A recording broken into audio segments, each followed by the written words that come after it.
the target was to create panic, the target was to create chaos in the region. So your first reactions on that? Yeah, Tanishka, there's no doubt. See, the point was that as far as the terrorists were concerned, they were on the run. There were hardly about 40 to 50 regular terrorists were left. And especially the leadership of Lashkar-e-Toba, Jaish-e-Mohammed, was completely wiped off. But the Pakistan ISI was trying to reactivate it, especially after what they have done south of Pir Panjal. So they were trying to again activate the area both in North Kashmir as well as in Central Kashmir, but then they were not successful. But what the terrorists now have done, they have picked up a soft target. It's a hybrid warfare because the soft target, these are the migrant workers, and they are working there for the betterment of Jammu and Kashmir. They are involved in a tunnel which will be connecting, two parts of southern Kashmir with another Kashmir.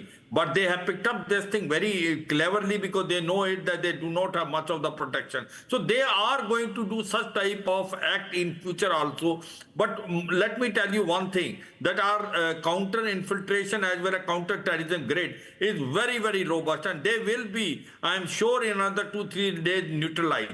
But this is a cause of concern, and also one has to be alert. As you will find the winter setting in, you will find the passes will try to get closed. That is the time when the maximum infiltration attempts will be made from the Pakistan, because there are about 7,000 to 8,000 Lashkar-e-Toba, Jaish-e-Mohammed sitting in the launch pad and training area. And ISI wants to pump them in because they thought that their game plan of Jammu and Kashmir is totally lost, because they find the North Kashmir is completely peaceful and South Kashmir also by and large very peaceful. So they will try to reactivate, especially after new government has taken over. They want to upset the new government. They will go for a soft target. A hybrid warfare model will be adopted. But I can assure you that the security forces have upper hand, and our cordon and search operation will be conducted, because our counter-terrorism and counter-infiltration both are very robust. I'm sure in time to come they will be neutralized. But yes, it is a setback, and I admit that it is one of the main operations which have been conducted this year, where we have lost about 7 migrant workers which have come and basically working for the progress of Jammu and Kashmir. Right.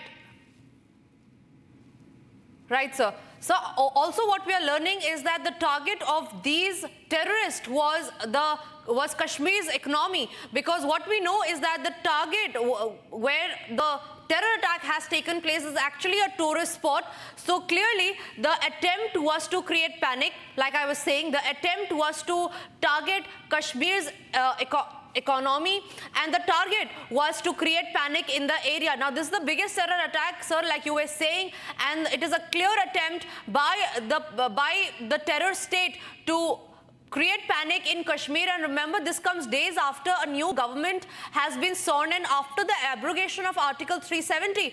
What are the repercussions that it's going to have, sir? Absolutely. I see the point is they want to create a sort of basically uncertainty in the mind of the migrant workers. They have picked up a soft target. They are trying to tell them that if you stay there, you will be targeted. This is an indirect message to the migrant workers which are working. So the point is that as on today, that they have picked up an area which is Ganderbal. One must understand Ganderbal is also a constituency of that Omar Abdullah, because that is the place where Farooq and Omar Abdullah have been contesting election in time to come. And earlier also they have been contesting the election from here only. And this election also was Omar Abdullah has won from Ganderbal. So the point which you're trying to convey is they are trying to the hit of the economy of Jammu and Kashmir, because as on today, everyone knows it, that the economy is doing extremely well. They have a record time of tourism. They have,